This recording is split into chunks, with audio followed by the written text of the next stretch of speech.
नमस्कार दर्शकों, मैं हूं ऐश्वर्या कपूर और आप देख रहे हैं मेरे साथ पूछता है भारत। और आज ऐश्वर्या के एजेंडा में कुछ और हो नहीं सकता। दर्शकों, बजट से आपको क्या मिला है? क्या आपको उम्मीद थी? क्या यह आपके उम्मीद का बजट है? बीजेपी तो बोलेगी बिल्कुल है, विपक्ष बोलेगा बिल्कुल नहीं है। क्या इसमें बात साफ है? राजनेता अपनी राजनीति करेंगे। अनुराग भदौरिया, पता नहीं उनकी जेब से टमाटर, प्याज, पत्ता गोभी, फूल गोभी, शलगम क्या निकलेगा आज मुझे नहीं पता। लेकिन मैं ये जरूर जानता हूं कि बजट से पहले टमाटर 80 रुपए प्रति किलो था, बजट के बाद 120 रुपए है। अदरक वाली चाय सुबह सुबह मेरे माता पिता जरूर पीते हैं, 240 रुपए किलो, बजट के बाद 200 रुपए किलो। भिंडी 50 से 60 रुपए थी, 50 से 60 ही है। तोरी, आई डोंट लाइक तोरी बट स्टिल 40 से 50 रुपए किलो पहले और 40 से 50 रुपए किलो बाद। पौष्टिक होती है, खाइए जरूर। बीन्स 70-80 रुपए किलो, बजट के बाद 80 रुपए किलो। प्याज 50-50 था। आलू 35 से 45, अब 30 से 35 रुपए प्रति किलो। बैगन 50 रुपए प्रति किलो, बजट से पहले तो 50 रुपए, बजट के बाद लौकी, again something which I don't like but बहुत पौष्टिक होती है, खानी चाहिए, 60 रुपए प्रति किलो। और बजट के बाद 40 रुपए प्रति। इसमें ऑन अ सीरियस नोट, मोटा मोटा आप 500 रुपए लेके जाएंगे तो कुछ नहीं आएगा। 1000, 500 के 2 नोट लेके जाएंगे तो जितनी सब्जी पहले आती थी, हो सकता है उसमें धनिया मिर्ची ज्यादा डाल दे, ज्यादा फर्क नहीं है। And that's the bottom line. मैं आपको बड़े बड़े शब्द बता के, बजट की पेचीदगियों में जाके राजनेताओं की तरह नहीं बोलूंगा। देखो, 15 साल बाद, 25 साल बाद भारत सुपर पावर बन जाएगा इस बजट के दम पे। मैं ये नहीं बोलूंगा जो बीजेपी को, और मैं ये भी नहीं बोलूंगा जो विपक्ष बोल रहा है कि देखो हाय हाय हाय कर दी, तौबा कर दी। मैं नंबर्स आपके सामने रख रहा हूं। मैं महंगाई की असली नंबर्स, क्या चीज कितनी महंगी है, आपके सामने रख रहा हूं। निर्णय आप लीजिए। टैक्स मोटा मोटा उतना ही है, बड़ा नहीं है, आप जानते हैं। बजट में चना दाल 100 रुपए किलो हो गई, अरहर की दाल 180 रुपए किलो, उड़द की दाल 130, मूंग 120, मसूर 90, चावल 55 से 100 रुपए किलो है, depending on the variety of what you are eating. आटा 32 से 40 रुपए प्रति किलो है। इसमें से मैं झूठ नहीं बोलूंगा, मुझे ज्यादातर दालों का नाम मेरे टीम ने मुझे लिख के दिया, मुझे नहीं पता कौन सी दाल। मैं फ्रैंक बता रहा हूं क्योंकि अभी अनुराग भदौरिया का पता नहीं, आज स्टूडियो में है, पूछ लेंगे बताओ भाई अरहर की दाल कैसी लगती है, मुझे नहीं पता, मैं फ्रैंकली बता। लेकिन दर्शकों, जो बात है वो ये है कि बजट से कोई बहुत ज्यादा फर्क पड़ा नहीं। महंगाई जितनी थी उतनी। और ये मैंने आपको पहले भी कहा था कि अगर कोई पार्टी, समाजवादी पार्टी क्या वादा कर सकती है कि भाई हमें दे दो, हम पेट्रोल दोबारा 50 कर देंगे, हमारी सरकार ला दो, हम आटा फिर 32 से 40 रुपए जो प्रति किलो है उसको फिर 5 रुपए या 10 रुपए या 15 रुपए कर देंगे। 20 भी नहीं कर सकता कोई। And that's the reality. ये एक ऐसी असलियत है जो आप लोग यानी देश की जनता जितनी जल्दी समझ ले वो अच्छा है। ये राजनेता चाहे इधर हो चाहे उधर हो, ये सुनहरे सपने जरूर दिखाते हैं, आप रियलिटी देखिए, आप असलियत देखिए। इसलिए मैं कोई वादे की बात नहीं कर रहा कि 5 साल में कितने करोड़ नौकरियां। पिछली बार जो वादा हुआ था, क्या विपक्ष का एक नेता खड़ा होकर बोलता है कि निर्मला जी आपने पिछले बजट में इतना वादा दिया था, इतनी नौकरियों का वादा दिया था, कहां है वो हजारों लाखों करोड़ों नौकरियां? इस बार दोबारा वादा हो गया। सवाल क्यों नहीं पूछते विपक्ष के प्रवक्ता सत्ता में बैठे हुए नेताओं से? उनको चिंता है कि आरएसएस में सरकारी अफसर कैसे चले गए, यह बहुत बड़ी दिक्कत है। उनको आपकी दिक्कत दिखती नहीं। वहां सत्ता में बैठे कह रहे हैं कि देखो हम मेंटेन कर रहे हैं, हमने 0 से 3 लाख वाली इनकम 0 पे रखी है टैक्स, 3 से 7 लाख वाले 5% पे रखा है, 7 से 10 लाख वालों को 10% पे, 10 से 12 लाख वाले 15%, 12 से 15 लाख 20% और 15 लाख वालों से ऊपर स्टैंडर्ड है 30%। कोई चेंज है नहीं। हम जितना सरकार में बैठे लोग कह रहे हैं जितना हम कंट्रोल कर सकते हैं, जितना सरकार झेल सकती है झेल रही है आपके लिए, ये उनका दावा है। वो कह रही है इसीलिए आटा अभी भी 40 के नीचे है और टमाटर 80 से 120 हो गया, ये रियलिटी मार्केट रेट है आज का।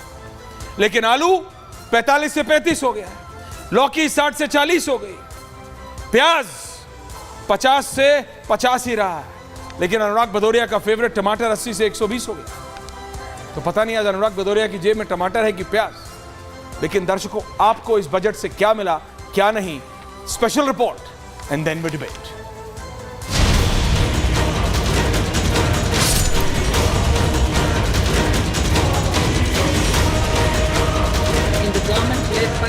बजट पेश हो गया है, सरकार अपनी पीठ थपथपा रही है और विपक्ष नुक्स निकाल रहा है। आंध्र बिहार को तरजीह देने का आरोप लगा रहा है, लेकिन बजट में किसे तरजीह दी गई, उससे आम आदमी को क्या मतलब?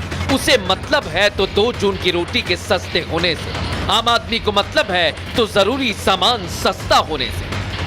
पहला बजट आया है सरकार का, निश्चित तौर पे हम ये कह सकते हैं कि यह मध्यम वर्गीय और अंतिम आदमी के विकास का बजट है। ये बजट भारत के इतिहास में सबसे महत्वपूर्ण बजट है, जिसमें किसानों के साथ साथ महिलाओं का, बालिकाओं का और सेना के जवानों का, मतलब देश का सर्वांगीण विकास कैसे हो सके। गोल्ड भी सस्ता कर दिया गया है। आई थिंक मुझे लगता है कि निर्मला जी ने हमारी बात सुन ली है। देखिए, इंटर्नशिप बहुत ज़रूरी है, क्योंकि हमारे यहाँ एक सिस्टम चला रहा है, 10th करिए, 12th करिए, ग्रेजुएशन करिए और फिर सरकारी नौकरी की तरफ बढ़िए। सरकारी नौकरी की ज़रूरत ही नहीं है। उधर विपक्ष का टेप रिकॉर्डर आंध्र बिहार पर अटक गया है। स्वाभाविक है कि विपक्ष को बजट से लेना देना नहीं है, उसे तो मतलब है सियासत करने से। वैसे भी बजट चाहे कितना भी अच्छा क्यों ना हो, विपक्ष हमेशा बेकार ही बताता आया है, और ऊपर से आरोप कॉपी पेस्ट का। ये बजट नाउम्मीदी का पुलंदा है, और इन हालातों में भी इंसान कैसे जिंदा है, सवाल तो ये है कि महंगाई कैसे कम हो, बेरोजगारी वही की वही है। वैसे पीएम ने कहा कि बजट से हर वर्ग को नई ताकत मिलेगी, युवाओं को नया अवसर मिलेगा। ऐसे में सवाल ये कि अगर आंध्र बिहार को अधिक आवंटन हो गया तो उससे विपक्ष को क्या दिक्कत है? सबसे बड़ा सवाल ये है कि विपक्ष का हंगामा बहाना है, मकसद सियासत चमकाना है। पूछता है भारत। अनुराग भदौरिया समाजवादी पार्टी के राष्ट्रीय प्रवक्ता मेरे साथ हैं, सतीश के सिंह जी वरिष्ठ पत्रकार मेरे साथ हैं, संजय मिश्रा जी, ओमकारेश्वर पांडे जी वरिष्ठ पत्रकार, राम कृपाल सिंह जी मेरे साथ हैं, विजय त्रिवेदी जी भारतीय जनता पार्टी की सांसद, अपराजिता सारंगी जी जुड़ रही हैं, उनके नेटवर्क में थोड़ी दिक्कत हो रही है, जुड़ रहे हैं। मैं सबसे पहले आपसे पूछ रहा हूं अनुराग भदौरिया जी, आज आप क्या निकालने वाले हैं अपने कुर्ते से? टमाटर? देखिए, आपने टमाटर बहुत महंगा हो गया, टमाटर 80 से 120 आप यकीन मत मानिए, इतना महंगा हो गया कि मैं ले ही नहीं पाया। क्या बात कर? हाँ, मैं अनुराग भदौरिया टमाटर नहीं ले पाया। टमाटर तो ले ही नहीं पाया, 120 पे चला गया, मैं 80 रुपए सोच के गया था। तो आलू ले लेते।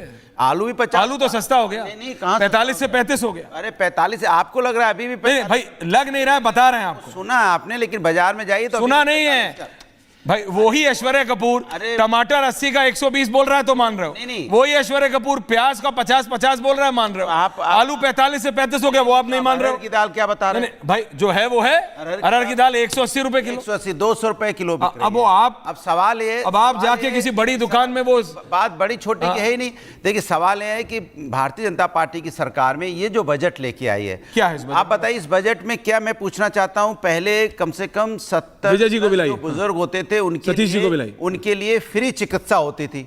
आज उनके लिए कहां उनका नामो निशान नहीं लिया गया? कहां है नाम? जो हमारे सीनियर सिटीजन 70 से ऊपर है, उनकी फ्री मेडिकल व्यवस्था थी, वो गायब हो गई। स्मार्ट सिटी भी गायब हो गई अचानक। रेलवे का भी वो सिस्टम मुझे दिखाई नहीं पड़ा, वो भी गायब हो गया। ये सब कहां चले गए? रोजगार के नाम पे फिर वही एक छलावा। पहले 2 करोड़ रोजगार देने की बात थी 2014 में प्रत्येक साल, जो आज तक नहीं मिला। अब 1 करोड़ लेके आए हो, क्या इंटर्न बनाएंगे? 1 करोड़ लोगों को इंटर्न बनाएंगे। अब 1 करोड़ लोगों को इंटर्न बनाओगे? अरे भैया, इंजीनियरिंग करके लोग बैठे हैं सालों साल से, लोग मैनेजमेंट करके बैठे हैं सालों साल से, उनको नौकरी दे दो। अभी भी आप उनको इंटर्न बनाना चाहते हो? अरे कितने साल तक इंटर्न?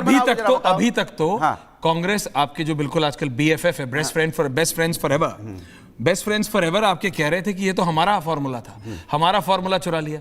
तो आप कह रहे हो कि आपके best friend for ever Congress party का फॉर्मूला, जो सपोजिटली कांग्रेस के दावा है कि बीजेपी ने चुराया है, वो गलत है? एक आप इससे दूसरी तरह समझ लो, आपको हम दाल दे दें खाली, नहीं, आप अपने ही तरीके से समझाओ, लेकिन मेरा सवाल का जवाब खाली दाल दे दें और आपको रोटी भी नहीं दें और चावल भी नहीं दें तो खाएंगे किससे आप? वो तो हमने जब बोला था ये फार्मूला तब ये था कि आदमी के पास रोजगार होगा और जो लोग पढ़ रहे होंगे, एमबीए कर रहे होंगे, लास्ट सेमेस्टर में होंगे, तो उनको हम इंटर्न देंगे। अब यहाँ तो एमबीए और इंजीनियरिंग करके बैठे हुए 2-2, 3-3, 4 रामकृपाल जी सुन रहे हैं ना? वो तो उनकी तो उम्र खत्म होने को आ गई है। उनका क्या करेंगे जरा बताइए तो? उनके बारे में कब आपने सोचा जो 2014 से इंतजार कर रहे हैं रोजगार के लिए?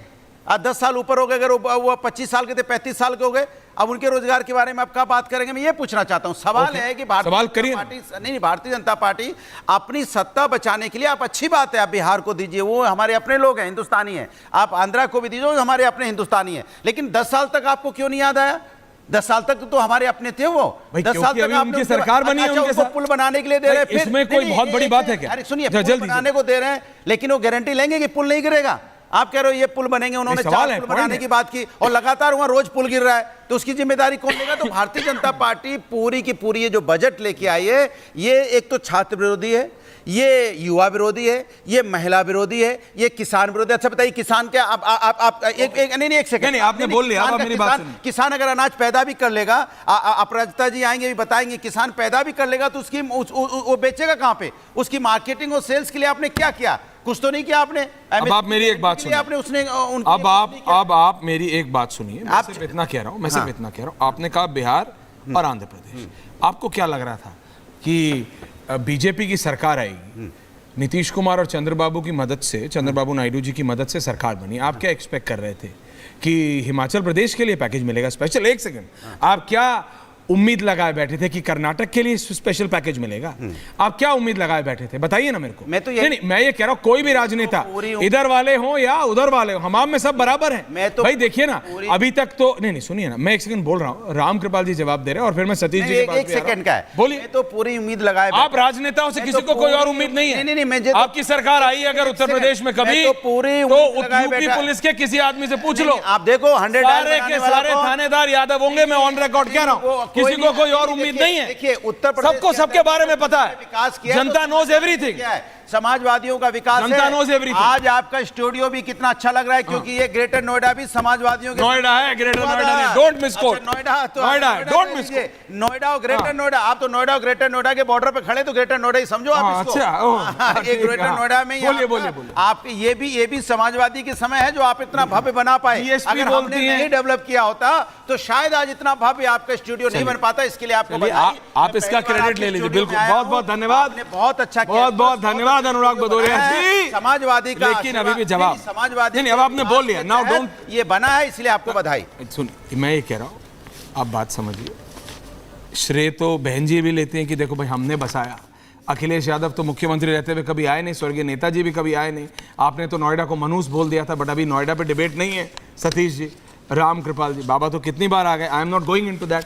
मैं कह रहा हूं रामकृपाल जी, विपक्ष अगर बिहार या आंध्र प्रदेश को स्पेशल असिस्टेंस या मदद जो दी है निर्मला सीतारमन जी के बजट में, उसको इशू बना रहा है, तो मैं कह रहा हूं अब जनता भी समझदार है, जनता भी समझती है कि जो मतलब जिसकी लाठी उसी की भैंस, भाई क्लैरिटी है जनता को भी। और अगर विपक्ष इसको मुद्दा बनाना चाहता है कि क्यों उनको क्यों दिया, तो मैंने जैसे इनसे पूछा, मुझे बता दे संजय जी या विपक्ष का कोई भी नेता या फिर ओमकारेश्वर जी, क्या कर्नाटका को देती बीजेपी की सरकार, कर्नाटका के स्टेट गवर्नमेंट? ये बोलने में अच्छा लगता है सर, चाहे इधर के नेता बोले या फिर उधर के नेता, कि मेरे लिए तो पांचों उंगलियां बराबर हैं, मेरे लिए तो कांग्रेस प्रशासित राज्य और भाजपा प्रशासित राज्य सब बराबर है। रियलिटी में क्या है ये सबको पता है। Ramkripal ji, how do you see this budget? आप इस बजट को कैसे देखते हैं आम जनता के लिए? जी सतीश जी आ रहा हूं उसके बाद। देखिए ऐश्वर्य जी, मैंने बहुत पहले भी, जब ये फरवरी में वोट ऑन अकाउंट आया था, जिसको मिनी बजट कहते थे, और लोगों को उम्मीद थी कि ये इलेक्शन के पहले का है तो इसमें फ्रीबीज होंगी, लेकिन जिस तरह से सरकार ने फिजिकल डिसिप्लिन दिखाई थी उसी का एक कंटिन्यूएशन है। और मैंने तब भी ये कहा था कि आने वाले समय में भी ऐसा कोई चीज़ नहीं होगी जिसमें आपको लगेगा कि ये वोट पाने के लिए ऐसा कोई बजट आ रहा है, वैसा बिल्कुल नहीं है। और आज आप सोच लीजिए, पूरी दुनिया में फिस्कल डेफिसिट जिस तरह से कोरोना के बाद उसको 4.9 पे ले आना, ये बहुत बड़ी चीज़ है और अगले बार उसको 4.5 की बात कर रहे हैं। और इसी तरह से अगर वो हम आते रहे तो आप ये तय जान लीजिए कि पूरी दुनिया में भारत का जो सकल घाटा है, जो फिस्कल डेफिसिट होगी, मैं समझता हूँ कि वो शायद बहुत कम देशों के मुकाबले भारत खड़ा हो सकता है। तो देखिए, ये जो आज का बजट है, इसमें कहीं भी किसी तरह का जो फ्रीबीज या वो पॉपुलिस्ट नहीं है। रही बात जो बिहार और आंध्रा को लेके बात की जा रही है, मैं तो कहता हूँ कल तक तो ये था कि ये सरकार गिर जाएगी, नीतीश जी नाराज होंगे, समर्थन वापस ले लेंगे। और कल तक लालू जी भी बड़े नाराज थे कि बिहार के बारे में कुछ किया नहीं जा रहा। सर वो तो अगस्त में सरकार गिरा रहे थे। आज बिहार के बारे में इतना सब कुछ कर दिया गया, तो ये तो लालू जी, तेजस्वी जी सबकी मांग थी कि बिहार को स्पेशल कुछ ऐसा मिलना चाहिए, और ये किया गया है। दूसरी बात, मैं एक बात कह रहा हूँ, जो लोग बिहार और यूपी देश को बांट के देखते हैं, सड़क, हाईवे, राजमार्ग और पुल ग्राफिक्स किसी एक राज्य के लिए नहीं होते हैं। यहाँ से दिल्ली से देहरादून जो बन रहा है, वो कोई देहरादून के लिए नहीं है। सबसे ज़्यादा उसका फायदा सोचिए किसको होगा, हरियाणा को, दिल्ली को।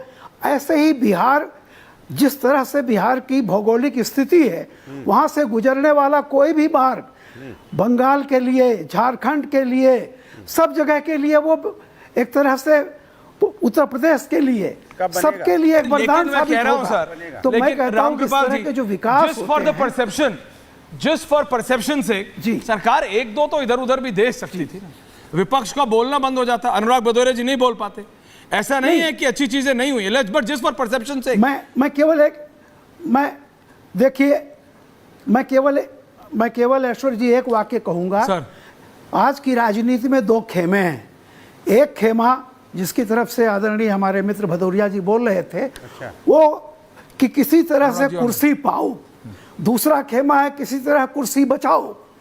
तो भैया वो अपने सहयोगियों को नहीं मदद करेंगे तो क्या इंडिया अलायंस को मदद करेंगे? मैं आपकी बात आप ये बताइए कि कांग्रेस और आज वाले बजट है ये, को कांग्रेस इतनी अच्छी लग रही है सिर्फ इसलिए आप जब सारी विचारधारा को खत्म करते हैं केवल कुर्सी पाने के लिए, तो वो वर्सेस बचाओ सतीश के सिंह जी, ऐसा नहीं है कि सब कोई मतलब कुछ चीज आम जनता के लिए हुआ नहीं है, लेकिन परसेप्शन विपक्ष ये कर रहा है कैंसर की दवाएं सस्ता हुई हैं, जो कि लोगों के लिए बहुत राहत है जो बेचारे पीड़ित हैं।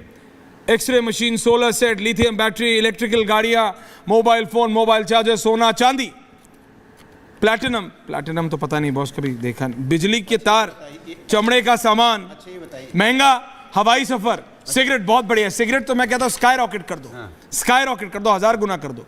Plastic, PVC, flex banner, petrochemical, ये सब महंगा हुआ, यानी पेट्रोल आगे आने वाले दिनों में महंगा हो सकता है। नहीं ये बताइए। नहीं, मैं जरा सतीश जी से पूछ रहा हूँ, आऊंगा आपके पास। अरे भाई सतीश जी को तो बोलने पैसा होगा ही नहीं, घर में राशन रखने का, राशन खरीदने का पैसा नहीं, सोना चांदी कौन खरीद लेगा जाके? क्या सस्ता कर लो, क्या फर्क पड़ रहा है जब रोजगार है ही नहीं आदमी?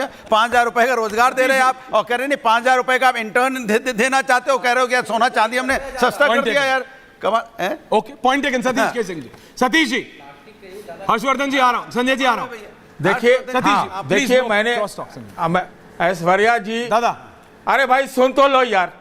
ऐश्वर्या जी, आपके शो में मैंने कहा था, हाँ दादा, आज से 2 दिन पहले जी, मुझे इसकी आहट दिखाई पड़ रही है कि बजट में कुछ अच्छा होगा।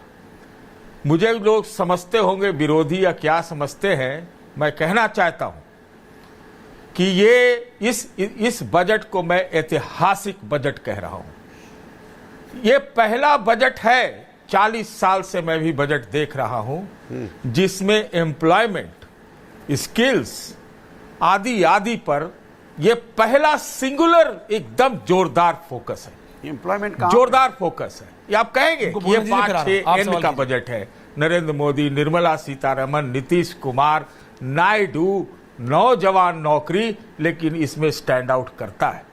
मैं स्टैंड आउट मारता हूं। मुझे तो लगता था कि ये मोदी की गारंटी में चुनाव से पहले अगर ये रहता तो शायद 240 नहीं आता और 30-40 हजार करोड़ रुपए नीतीश जी वाला और नायडू जी वाला बच जाता। अब आप सोचिए, मैं पर्चा लेके आया हूं और उस पर्चे में क्या है कि भाई 2 लाख करोड़ जो है 2 लाख करोड़, अच्छा 4.1 करोड़ नौकरी के लिए, यानी 80 लाख नौकरी के लिए सालाना दिए जाएंगे। दूसरा 1.5 लाख करोड़ इसके अलावा ये स्किलिंग के लिए दिए जाएंगे, माने 20 लाख लोगों को स्किलिंग होगा। कम है वो भी। 5,500 कंपनियों में, भले आप कहिए कि पेज नंबर 30 से कांग्रेस के चुराया गया हो, लेकिन 500 कंपनियों को 5,000 रुपया जो सरकार देगी, सबको 1 करोड़ लोग, यानी 20 लाख सालाना, उन लोगों को आपको जो है इंटर्न्स रखने होंगे, चाहे उसको अप्रेंटिस कह लीजिए। भाई 10 लाख करोड़ का जो है, ये 10 लाख का ये एजुकेशन लोन है। 15,000 रुपया जो है, मैं देख रहा हूं कि भाई वेज सब्सिडी दी जाएगी। क्या आप इस सरकार से, जिसको कॉर्पोरेट सरकार, डबल ए की सरकार कहते थे, उसमें आप ये उम्मीद कर सकते थे? तो ये क्या कोर्स करेक्शन नहीं है? और मैं ये कहता हूं कि जो प्रधानमंत्री मोदी जी विकसित भारत की बात कहते हैं, ये काम उनको 14 से लगातार करना चाहिए था। फिर भी मैं मानता हूं कि जो आज वेज, स्किलिंग, एम्प्लॉयमेंट और जॉब आदि के लिए उन्होंने किया है, ये विकसित भारत के लिए, ये समेकित भारत के लिए एक पहला कदम है, ये आधारशिला है। मैं बाकी चीजों पे जाऊंगा ही नहीं। ओके, मत जाइए। ये बताइए सिंह साहब, 2014 से विकसित भारत की बात हो रही है। 2014 में 2 करोड़ रोजगार देने की बात हुई थी प्रत्येक साल। ये तो बोल दिया। नहीं, 2 करोड़ रोजगार देने की बात हुई थी। क्या हुआ उनका? क्या हुआ? 10 साल में तो 20 करोड़ रोजगार मिल जाना चाहिए था। अरे मैं यही तो कह रहा हूँ कि 2014 में ये करना चाहिए था। भाई किया था, अरे भदौरिया साहब आपने सुना नहीं? मैं कह रहा हूँ 2014 में करना चाहिए था, बीजेपी के नहीं मोदी के गारंटी में करना चाहिए था। इनकी गारंटी और इनकी बातों पे मत जाइए। मैं किसी, अरे आपके लीजिए, अरे सुनिए, स्मार्ट सिटी अरे मैं की बात की थी। अरे नहीं सुनेंगे आप? बोला था स्मार्ट सिटी, आज स्मार्ट सिटी बन गई क्या? मैं आपसे पूछना चाहता हूँ, गंगा माँ को साफ करने की बात कब हुई थी? किस बजट में हुई थी? गंगा माँ साफ हो गई क्या? मैं आपसे पूछना चाहता हूँ। या नहीं, बुलेट ट्रेन बनाने की बात कब? अरे मैं जो हुआ उसकी बात कर रहा हूं, जो नहीं हुआ। बुलेट ट्रेन बन गई क्या? सपना दिखा रहे हैं। अरे आपने हकीकत बताइए, आपने जो पहले बजट पास किए थे, बजट पेश किए थे, उसका क्या हुआ अभी तक? क्या धरातल पे आया है? वो सवाल हो रहा है। स्किल और वेज और अरे और कौन सी स्किल? कहां की स्किल? किधर की स्किल? हिसाब से कह रहा हूं। भारतीय जनता पार्टी सिर्फ बातों करती है, इनका कोई स्किल इंडिया भी हुआ था, नहीं है, फेल हुआ। लेकिन आप बिहार के अंदर में लगातार पुल गिर रहे हैं, हमको और आप अप्रिशिएट करना चाहिए। अरे आपके सहयोगी, अरे सुनो, रिलैक्स सुनो भाई, रिलैक्स, अरे सुन लो। अरे आपके सहयोगी, अरे टमाटर 120 मुझे प्लीज, अरे सुन लीजिए ना सर, प्लीज रिलैक्स। अरे टमाटर खाइए आप खाली। Okay Satish ji, you made your point. Satish ji, you made your point. Aparajita ji, Shahzad आ गए बीजेपी के। अनुराग जी, आप अपने सवाल पूछिए। शहजाद, फॉर अ चेंज, अगर आपके पास ऑडियो आ रहा है, so Satish ji is backing the budget. Satish ji saying, Satish K Singh ji saying, भाई 40 साल में मैंने इतना अच्छा बजट नहीं देखा, और वो कह रहे हैं अगर इतना अच्छा बजट पहले आ गया होता तो भाई सरकार का रिजल्ट ही कुछ और होता। ये सतीश के सिंह जी कह रहे हैं। हाँ सतीश जी, मैंने आपका पॉइंट समझा। शहजाद, लेकिन अनुराग भदौरिया कह रहे हैं भाई आप इंटर्न बनाने जा रहे हैं। शहजाद नहीं तो हर्षवर्धन जी आ रहे हैं उसके बाद। डॉन बनाया क्या सब? इनके हिसाब से इन्होंने तो केवल माफिया डॉन बनाए, तो इनके हिसाब से चलेंगे तो लैंड ड्रॉप करना पड़ेगा। देखिए, मुझे लगता है कि आज के बजट में जो है, तो आपका ऑडियो आधा जा रहा है। मैं जानता हूं आप लास्ट मिनट में जुड़ रहे हैं, thank you so much for that, लेकिन आपका सिर्फ पहला शब्द सुनाई दे रहा है, फिर ऑडियो कट जा रहा है। Shahzad, I will come back to you. Harshvardhan ji, आप कुछ कह रहे थे। हर्षवर्धन जी, आपने सुना? जी दादा। ऐश्वर्य जी, मैं इस चर्चा को सुन रहा हूं जी, और मुझे सचमुच आश्चर्य होता है कई बार जब बिना पढ़े लिखे या बिना समझे कोई किसी पर टिप्पणी करता है। ये पूरा बजट राहुल गांधी की पोस्ट के 3 बिंदुओं को आप देख लीजिए तो समझ में आ जाएगा। लंबे समय के बाद मुझे ये दिख रहा है कि कांग्रेस पार्टी रिएक्ट कर रही है। आप इसको समझिए, चुनाव के समय से कांग्रेस पार्टी एक्ट करती थी, बीजेपी रिएक्ट करती थी। अभी कांग्रेस रिएक्ट कर रही है और कह रही कि अरे भाई हम यही करना चाहते थे, तुमने कर दिया, कॉपी पेस्ट कर दिया। अब उसमें वो कह रहे हैं उसमें भी डबल ए जोड़ दिया, यानी बिना आधार के, और जबकि ढेर सारी दूसरी चीजें थी जिस पर वो आलोचना कर सकते थे।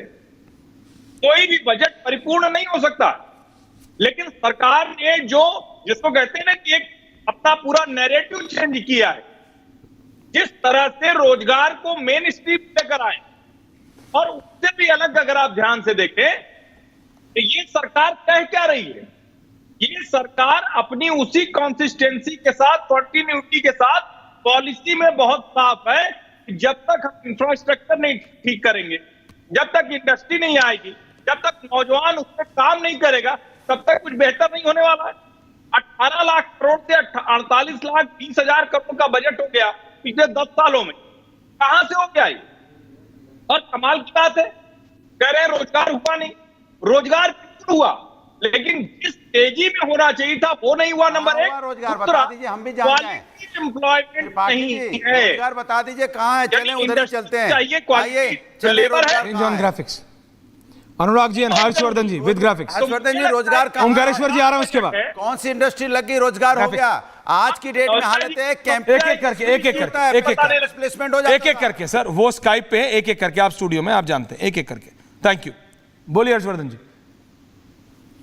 रोजगार बताइए कहाँ हो? मैं इसीलिए कह रहा हूं कि आप, अभी मैं सुन रहा था अनुराग भदौरिया जी क्या कह रहे थे, क्या? अरे बताइए 5,000 दे रहे, अरे किसी पे भी यार बोलने लगते हो, कम से कम थोड़ा तो सोचा करो। नहीं, एक सेकंड सुन लीजिए, उसके बाद रियल टाइम में मत न्याय था, उसके बाद बोलिएगा। और सरकारी खजाने से न्याय था, यहां सरकारी खजाने से उसको दूसरी तरह से हैंड होल्डिंग है। आप इंडस्ट्री का पार्ट बना रहे हैं। गिव हिम 500 कंपनियां अगर लोगों को एक बार रख लेंगी, वो एक बार इंडस्ट्री का हिस्सा हो जाएगा, तो वो रोजगार के लायक हो जाएगा, उसका स्किल सेट बढ़ जाएगा, वो ट्रेनिंग कर लेगा साल भर में, और उसके बाद उस उद्योग में वो बेहतर तरीके से फिट हो जाएगा। ओके हर्षवर्धन जी, ओके हर्षवर्धन जी, कोई काउंटर। ये बताइए आपने ये तो बोल दिया लोगों को हम इंटर्न, लेकिन कौन है मॉनिटरिंग, कौन करेगा? जरा ये बता दीजिए, कैसे देंगे, कहां देंगे, कौन मॉनिटरिंग करेगा? जैसे 2 करोड़ रोजगार देने की बात थी जो आज तक नहीं दिया, वही हाल होने वाला है क्या? कोई मॉनिटरिंग है उसके लिए? बताइए आप, कोई बनाएगी कुछ ऐसी, उन्होंने कुछ ऐसी कमेटी या कोई ऐसी मॉनिटरिंग सिस्टम बनाया? एक मिनट सुनिए, चुप रहिए, एक मिनट चुप रहिए। और मैं कह रहा हूं जो एमबीए ऑलरेडी किए हुए, एक एक करके नहीं एमबीए किए हुए, इंजीनियरिंग किए हुए, यहाँ पे डिग्री लेके जो घूम रहे हैं 7 साल से 10 सालों से, उनका क्या होगा? 10 साल से जो घूम रहे हैं उनकी नौकरी का क्या होगा? ये तो बताइए। 10 साल से जो घूम रहे हैं अपनी डिग्री लिए, यहाँ पे लाखों करोड़ों बच्चे घूम रहे हैं, उनके लिए क्या है बताइए आप? मैं वही तो पूछना चाहता हूं। किसान की एमएसपी की गारंटी का क्या बताइए आप? बताइए, किसान अपना अनाज पैदा करेगा, उसकी गारंटी क्या है? उसकी मार्केटिंग सेल्स की गारंटी क्या बताइए आप? मैं पूछना चाह रहा हूं आपसे। Okay relax. संजय मिश्रा जी, अनुराग जी, मैंने आपकी बात समझी। Everyone on air please. तैयारी करेगा Omkareshwar ji, everyone on air, thank you very much. Graphics off. एक सेकंड अनुराग जी, रिलैक्स। संजय मिश्रा जी, मेरे को रियलिटी में समझाइए, रियलिटी में समझाइए, आपको प्रॉब्लम किस चीज से है? जनता को किस चीज से वंचित रखा गया है? क्या दावा है आपका? विपक्ष का क्या प्रॉब्लम है? विपक्ष ऐश्वर्या जी, देखिए मैं गांव से आता हूं। हाँ। आज अभी आप कहाँ रहते हैं? आज यदि भारत के ग्रामीण क्षेत्रों में आप देखेंगे तो जिस प्लास्टिक, अभी आप कौन से गांव से आ रहे हैं वैसे एग्जैक्टली? मैं अभी तो शहर में रह रहा हूं। बस ये क्लैरिटी कर दीजिए। हाँ, अब बोलिए। संबंध हमारे गाँव से। सर, हम सब गांव से आते हैं। हिंदुस्तान में कोई मतलब लंदन से नहीं आता है सर। एक आदि नेता होंगे जो आते जाते हैं लंदन, बाकी सब गाँव से हो जाएगा। बीजेपी, आपके पूर्वज, मेरे पूर्वज सब गाँव से बराबर है। बीजेपी चलिए, दर पर लाइटर नोट, लेकिन मैं ये आप लोग जानते हैं सब। लेकिन आप पढ़ने शहर आ गए ना, हम लोग की पढ़ाई भी गाँव में हुई है, इसलिए हम लोग गाँव को समझते हैं। सर, मैं तो पैदा ही शहर में हुआ था, मेरे पिताजी। हाँ बोलिए। प्लास्टिक का दाम बढ़ाया गया है ग्रामीण क्षेत्रों में। मेरा अनुभव ये कहता है कि गरीबों के पैर में जूता और चप्पल जो है वो प्लास्टिक का है, और वो 80% रबड़ का है सर वैसे। हाँ बोलिए। रबड़ प्लास्टिक को 12 एक ही है। एक नहीं है, बिल्कुल एक है सर। आप जाके देखिए प्लास्टिक के चप्पल। और मैं कहता हूं कि पहले गांव में लोग कहते थे कि एल्युमिनियम यदि खत्म हो जाए और प्लास्टिक रबड़ खत्म हो जाए तो लोगों के पैर से चप्पल खत्म हो जाए और घरों में बर्तन ना रहे। ये सच्चाई है। लेकिन आपने क्या बढ़ा दिया। आपने जिस तरह से बात रखी ईश्वर जी, आज काबिल तारीफ है, आपने स्पष्ट रूप से रखा जिस तरह से टमाटर का दाम बढ़ाया गया। बिल्कुल सही। नहीं तो मैंने तो ये भी कहा, जबकि ये रेट आपके ये रेट मंडी के हो सकते हैं, मैं मानता हूं, लेकिन मैंने तो कहा ना, आप यदि क्षेत्रों में जो बड़ा है वो बड़ा है, जो कम हुआ है वो कम हुआ है। ये लेकिन आपका रेट जो है ये मंडी का रेट है, मैं एग्री करता हूं। लेकिन आप यदि खुदरा मार्केट में जाएंगे तो टमाटर यदि 120 का आप रेट बता रहे हैं तो 140 में मिलेगा। बिल्कुल। यदि आप भिंडी यदि रेट आप 40-50 का बता रहे हैं तो 80 रुपए का होगा। नहीं यकीन है तो मेरे यहाँ चलिए, राजनगर एक्सटेंशन में रहता हूं, 80 रुपए नीचे यदि भिंडी मिल जाए तो बोलिए। बहुत अच्छी बात है। इसी तरीके से आपने कहा कि धनिया और मिर्चा डाल दे, धनिया सबसे कॉस्टली है सर, 300 रुपए किलो। अब रियलिटी बता रहे हो, आपने कह दिया था कि धनिया और मिर्चा ऐसे दे देगा, कोई दुकानदार नहीं दे रहा है। तो क्या गरीबों के लिए ये सरकार ने क्या किया? और जिसको ऐतिहासिक बताया गया है अभी आपके इस डिबेट में, सतीश जी ने बताया 25 करोड़ रुपए का घोषणा प्रधानमंत्री ने किया 9 साल पहले बिहार के लिए। ओमकारेश्वर जी बोले नहीं आ रहा, 125 करोड़ रुपए। कौन बताएगा कि Bihar, Satish ji and Sanjay ji, 1 versus 1 now, 2 crore हर साल रोजगार की घोषणा। अरे 1,25,000, सुनिए बोलिए सतीश, बोलिए सतीश। अरे जो नहीं किया था तो उसका फल भुगत गए ना, 240 आ गया। सुनिए, अरे जो अच्छा किया, गिव हिम 30 सेकंड्स, को नहीं, give him 30 seconds. Sanjay ji पक्ष रखेंगे, आप बोलिए। संजय जी आदत खराब है, पक्ष काहे लेना यार? संजय जी सुनिए, अरे मैं कह रहा हूं, 30 सेकंड, मैं कह, बात सुनिएगा तो सुन लीजिए, बोलिए। ये भी मोदी काल में है कि जब देश की 65% की आबादी युवा है, ये भी बात आई है सरकारी दस्तावेज में कि 50% कोई जॉब करने लायक ही नहीं है। अरे भैया कौन कह रहा है ये? सरकार जवाब दीजिए, जवाब दीजिए। कह रही है, बीजेपी मान रही है कि देश के पहला पक्ष की बात ले, ओमकारेश्वर जी एंड हर्षवर्धन जी दोनों से। आप किसी को पक्षधर क्यों बता रहे? हर्षवर्धन जी अच्छा किया, बोलो अच्छा किया। हर्षवर्धन जी जो अभी आपने बिस्किट खाया है वो मैं, पूछिए, एक सेकंड, हर्षवर्धन जी जो अभी आपने बिस्किट खाया है वो महंगा हुआ है कि सस्ता हुआ है? हाँ, Omkareshwar ji on the other side. Harshvardhan ji जो अभी आपने बिस्किट चुपचाप साइलेंटली आपने जो खाया वो महंगा हुआ है कि सस्ता हुआ है? पूछता भारत। नहीं देखिए, महंगा तो होना चाहिए, नहीं महंगा होगा तो भैया किसान को जिसने बिस्किट की या किसी चीज की कुछ फैक्ट्री लगाई है उसको कैसे मिलेगा? हम लोग चाहते हैं हमारी तो सैलरी बढ़ती रहे। अनुराग भदौरिया जी तो घुड़सवारी करते रहे, बड़ी बड़ी गाड़ी में घूमते रहे, लेकिन जो बेचारा कुछ काम धंधा कर रहा है, जो सब्जी वाला है, फल वाला है, उसको वही मिलता है। अरे भैया वो ज्यादा महंगा बेचेगा तो उसको कमाई कम होगी प्रभु, खरीदने वाले कम लोग होंगे, वो भी बाजार से महंगा खरीद के लाते। एक एक करके बाजार से 120 का खरीद के लाएगा तो 125 का बेच पाएगा, अगर 50 का खरीदेगा तो 80 का बेच पाएगा। सोचिए वो रामकृपाल जी हर्षवर्धन जी दोनों फायदा होता। आप ओमकारेश्वर जी सुन लीजिए पहले, सुन लीजिए क्योंकि वो स्काइप पे इसलिए प्लीज। देखिए अभी सतीश जी ने जो कहा वो तथ्य है।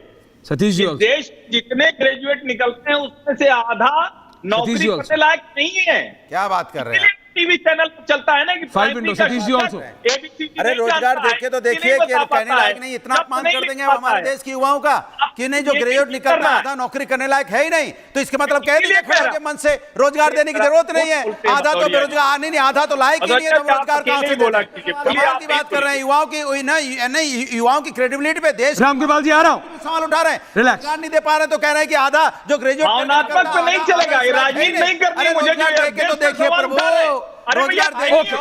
Okay relax. सतीश जी आ रहा हूं भाई, सतीश जी का फेडर डाउन मत कर देना। वो नहीं है जिसने फर्जी डिग्री ले ली जो ग्रेजुएट हो गया तो नहीं है। अरे कोई फर्ज, अरे सतीश जी क्या कह रहे हैं? ग्रेजुएट हो रहे हैं, अरे भाई अनुराग भदौरिया जी का फायदा मत उठाइए। अनुराग जी आपको 20 मिनट एक्स्ट्रा लगाए आने में, तो आप क्या मतलब ऑन एयर उसकी भरपाई करेंगे? आप नेता और प्रशासन में लीजिए। हाँ ठीक है सर, बिल्कुल ले रहे हैं, अभी relax. Omkareshwar ji and Ram Kripal ji with graphics. Harshvardhan ji एक और बिस्किट खाइए तब तक, आप वापस आ रहे। ओमकारेश्वर जी अगली बार लेते आइएगा। ले, ओमकारेश्वर जी का फोन कट गया। शर्मा यही तुम करते हो हमेशा, इसीलिए ओमकारेश्वर जी नाराज हो जाते हैं। और अब ओमकारेश्वर जी 4-5 दिन डिबेट पे आएंगे, मेरे से नाराज हो जाएंगे। ओमकारेश्वर जी का नंबर पैच करो फटाफट। सतीश के सिंह जी यहां पे स्टूडियो में भी, और जो लोग टिप्पणी कर रहे हैं, शो देख रहे हैं, वो कह रहे हैं सतीश के सिंह जी ने आज बिल्कुल साइड बदल लिया है, यू टर्न ले लिया, ये क्या हो गया? Satish K Singh ji, are you on facts? क्या आप, जब आप कहते हैं कि 40 साल में ऐसा एम्प्लॉयमेंट देने वाला बजट नहीं है, आर यू ऑन फैक्ट्स और are you influence today? Satish ji. Yes, No. I am not influenced. I am telling you barely on facts. I am Sir, on facts. Vijay ji आ गए। I am just saying ji. that this kind of focus ji. on employment, skill set, training, incentive, wage incentive, I have never seen in 40 years. Tripathi ji से मुलाकात हो गई क्या आपकी? I am not saying कि वो उसी के चलते, बट एक और सच है ना, जी को भी लाइए। पिछले 10 साल में जो होना चाहिए था वो नहीं हुआ, वो नहीं हुआ 10 साल में, वो नहीं हुआ 10 साल में। विजय त्रिवेदी जी बोले नहीं है, राम कृपाल जी आ रहा हूं। विजय जी आपका नेटवर्क चला गया था। विजय त्रिवेदी जी बोल दीजिए किस पक्ष में, पॉइंट टेकन सर। बोल दीजिए किस ओंकारेश्वर जी का भी ऑडियो जुड़ गया। ओंकारेश्वर जी, मैं 2 बार आया सर, आपका ऑडियो डिस्कनेक्ट हो गया था। विजय त्रिवेदी जी और ओंकारेश्वर जी ऑन एयर। हर्षवर्धन जी एक और बिस्किट खा लीजिए, फिर वापस आ रहा हूं sir. Thank you. Omkareshwar ji sir, आपका viewpoint on the budget with graphics. Vijay ji और ओंकारेश्वर सर। ऐश्वर्या जी, मुझे ऐसा लगता है कि जब बात जनता की हो, देश की हो, तो उस पर उसी तरीके से देखना चाहिए। पार्टियों का एक दूसरे के प्रति आरोप और एक दूसरे के प्रति क्रिटिसिज्म और उसको डिफेंस देना, ये चलता रहेगा। मैं उसमें नहीं जाना चाहता हूँ। मैं एक चीज़ नोट करना चाहता हूँ कि ठीक है, चूँकि आंध्र की और बिहार की डिपेंडेंसी है कहीं ना कहीं उसके ऊपर सरकार की, तो उनको बजट दिया गया है। बजट नहीं दिया गया तो दिल्ली को, जिसने 7 लोकसभा सीट दिए, मध्य प्रदेश को जो बीजेपी रूल्ड स्टेट ही है 21 सीट दिए, और छत्तीसगढ़ ने, और भी राज्य हैं जिन्होंने दिए, उनको देना चाहिए था। तो ये डिसबैलेंस तो हमें नजर आ रहा है। नंबर 2, जो इसकी बात हो रही है रोजगार की, सरकार ने ये महसूस किया कि रोजगार एक समस्या है और रोजगार के लिए कुछ किया जाना चाहिए, ये महत्वपूर्ण है। लेकिन अगर आप रोजगार बढ़ाएंगे नहीं तो सिर्फ इंटर्नशिप या इस तरह से एलोकेट कर देंगे कि इतना पैसा देंगे और वन टाइम, इंटर्नशिप इस देश में पहले से चल रहा है। फर्क इतना होगा कि आप उसको फंड कर देंगे थोड़ा सा, उससे रोजगार के अवसर नहीं बढ़ेंगे। रोजगार के अवसर जो बढ़ने हैं, इसको नोट कीजिए कि जब तक हमारा फॉरेन डायरेक्ट इन्वेस्टमेंट जो FDI नहीं बढ़ेगा तो कहां से नए जॉब्स आएंगे? जो एग्जिस्टिंग कंपनीज हैं वो कितने जॉब पैदा कर लेंगी? एक, गवर्नमेंट सेक्टर ने लगातार जो है अपने जॉब्स को कम किए हैं, वो उसको आपको रोकना पड़ेगा, कम करना, बढ़ाना पड़ेगा। अब जैसे अग्निवीर स्कीम थी, अग्निवीर स्कीम जो है इतनी चर्चा, इतना डिबेट, इतनी कंट्रोवर्सी हुई, आप क्यों एडमेंट हैं उसको चलाने के लिए? जो जॉब की जरूरत फौजों को है उसको डायरेक्ट रिक्रूटमेंट के जरिए पहले हो रहा था, उसको कंटिन्यू करते। तो आपको FDI बढ़ाना पड़ेगा, जिसकी हालत बहुत खराब है। जो 5-10 साल पहले $45 बिलियन था, अब उसको बढ़ना चाहिए था तो वो 4 गुना नीचे आ गया है, $17 बिलियन पे रह गया है। तो आप जहां जहां लीकेज है ना, वहां रोकना पड़ेगा, और इस इंटेंशन के साथ कि हम कौन सा ऐसा काम करें कि जिससे रोजगार में वृद्धि हो, प्राइवेट सेक्टर में भी हो, गवर्नमेंट सेक्टर में भी हो, और इसके साथ साथ जो उनके जो स्टार्टअप्स और ये दूसरी योजनाएं हैं, जैसे मुद्रा योजना, बीजेपी चर्चा बहुत करती है, लेकिन मुद्रा योजना में सबसे जो शिशु योजना है उसका, जिसमें 40-50 हजार रुपयों को लोगों को मिलते हैं, वो अधिकांश लोगों ने 70%, 69% से ज्यादा लोगों ने ले रखा है।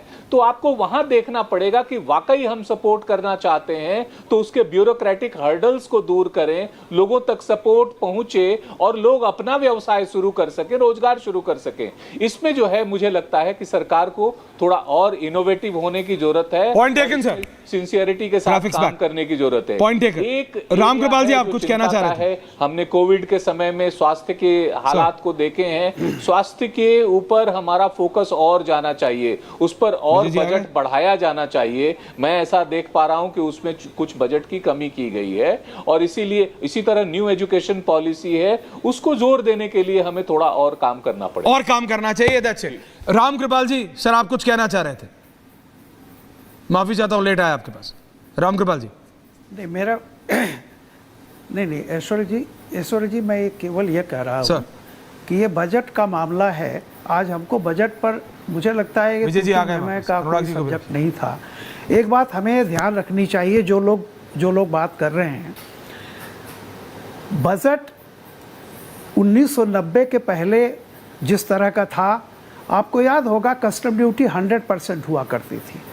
मनमोहन सिंह ने एक ऐसा वो किया, वो दौर था नरसिम्हा राव का, जब बिल्कुल जो 100% था उसको 5% तक ला दिया। तमाम कस्टम ड्यूटीज़ इस तरह से एक तरह ख़त्म हो गई।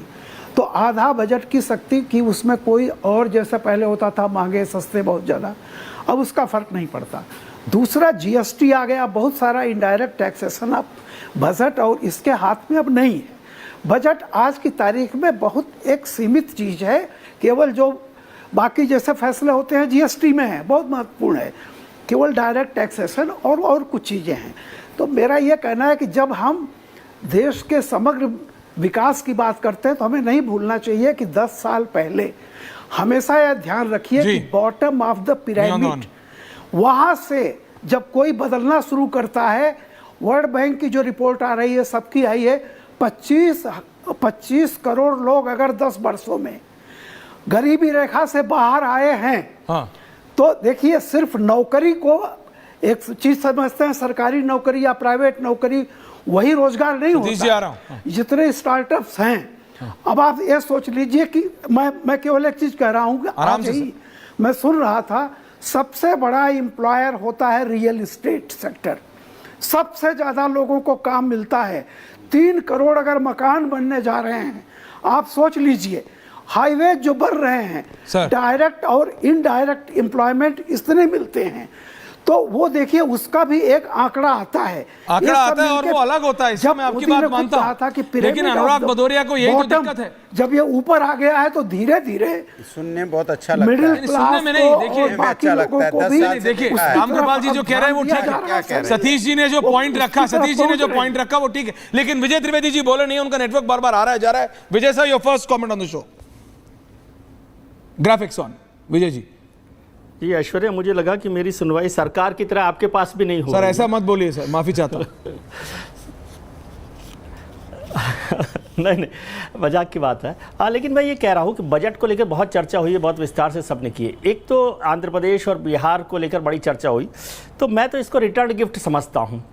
अब ये सवाल होता है कि भाई और लोगों को क्यों नहीं मिला। अब पार्टी में जो घर में साथ आते हैं उन्हीं को रिटर्न गिफ्ट मिलता है ना, तो शायद ये लोग साथ आए हैं तो उनको रिटर्न गिफ्ट सरकार ने दे दिया है आंध्र प्रदेश को और बिहार को। लेकिन 10 साल पहले अगर आंध्र प्रदेश को ये गिफ्ट मिल जाता तो 10 साल आंध्र प्रदेश को अमरावती का इंतजार नहीं करना होता, जो अमरावती डेवलप नहीं हुई। खैर ये तो अलग मुद्दा है, लेकिन मैं एक चीज़ पूछ रहा हूँ। मैंने राहुल गांधी साहब का वो देखा, ट्वीट देखा था, एक्स पर पोस्ट देखा था, और उससे पहले पवन खेरा साहब ने भी लिखा। उन्होंने कहा कि ये कांग्रेस का जो न्याय पत्र है या घोषणा पत्र है उसका कॉपी पेस्ट है। मैं तो समझता हूं कि कांग्रेस ने अच्छा ही घोषणा पत्र बनाया होगा। अब यदि उसको भारतीय जनता पार्टी की या मोदी सरकार ने कॉपी पेस्ट कर लिया है तो इसमें आपत्ति है क्या? यदि आपने कुछ अच्छा किया है तो क्या आपके कॉपी पेस्ट को भी आप खराब मानते हैं? पहली बात है ना, तो इस पर भी चर्चा करनी चाहिए कि भाई हमारा घोषणा पत्र आपने कॉपी कर लिया लेकिन अच्छा नहीं बनाया बजट, तो कैसे ये कंट्राडिक्शन उसमें दिखाई देता है। सबसे बड़ी बात जो मुझे दिखती है कि ये बजट मोदी 3O जो है वो 2024 के नतीजों का रिफ्लेक्शन है। जो जिस तरह से रोजगार पर और युवाओं पर फोकस किया गया वो उन नतीजों को बताता है कि जिसको पिछले 10 साल से युवा रोजगार में को लेकर नाराज हो रहा था, नाराजगी बढ़ रही थी, और आप 2 करोड़ रोजगार हर साल देने की बात कर रहे थे, लेकिन शायद नहीं मिला होगा, क्योंकि नहीं मिला इसीलिए इतनी नाराजगी बढ़ी। और इस बार पहली बार में सरकार ने रोजगार पर फोकस किया है, स्किल डेवलपमेंट पर फोकस किया। स्किल डेवलपमेंट में मेरा छोटा सा कहना है कि कौशल तो हो जाएगा, जो हमारे बच्चे लोग हैं उनका, एक मंत्री कुशल चाहिए उसके लिए, क्योंकि पिछले बहुत लंबे समय से कुशल मंत्री कौशल मंत्रालय के लिए नहीं मिला। कुशल मंत्री चाहिए कौशल मंत्रालय के लिए, इसकी तलाश करें। Point taken, ending comments from all. Anurag Bhadauria से शुरुआत करें, काम करें और जो बातें सर अनुराग जी।